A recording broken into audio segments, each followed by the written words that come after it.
My dear Kundavai, என் வாழ்க்கையில மறக்க முடியாத சந்தர்ப்பத்தை ஏற்படுத்தி தந்த உன்னை என்னால என்னைக்கும் மறக்க முடியாது. தேங்க்ஸ். நீ கௌதம என்கிட்ட விட்டுட்டு போகும்போது உன் பார்வையில இருந்த பரிதவிப்பு ஒரு பொண்ணா என்னால உணர முடியும். நீ எனக்கும் கௌதம்க்கும் ஒரு நாள் தந்துட்டு போன. ஆனா எங்களுக்கு தேவைப்பட்டது 1 மணி நேரம் தான். 40 நிமிஷம் மௌனம், 10 நிமிஷம் உபசரிப்பு, 10 நிமிஷம் பேச்சு. பேசின 10 நிமிஷத்துலயும் அவர் வாயிலிருந்து வந்த வார்த்தை எல்லாம் குந்தவி குந்தவி குந்தவி.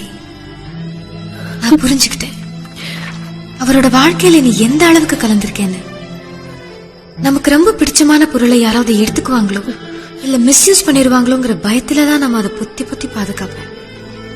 ஆனா அது நம்ம கிட்ட இருக்கிறத விட இன்னும் பாதுகாப்பான இடத்துல இருக்குன்னு தெரியறப்போ நம்ம நிம்மதியா இருப்போம். அந்த நிம்மதியோட நான் இங்கிருந்து போறேன். நான் அடுத்த ஜென்மத்திலயும் கௌதம லவ் பண்ணணும். ஆனா ஐஷுவா அல்ல, குந்தவியா பிறந்து லவ் பண்ணணும். தேங்க்ஸ் குந்தவி.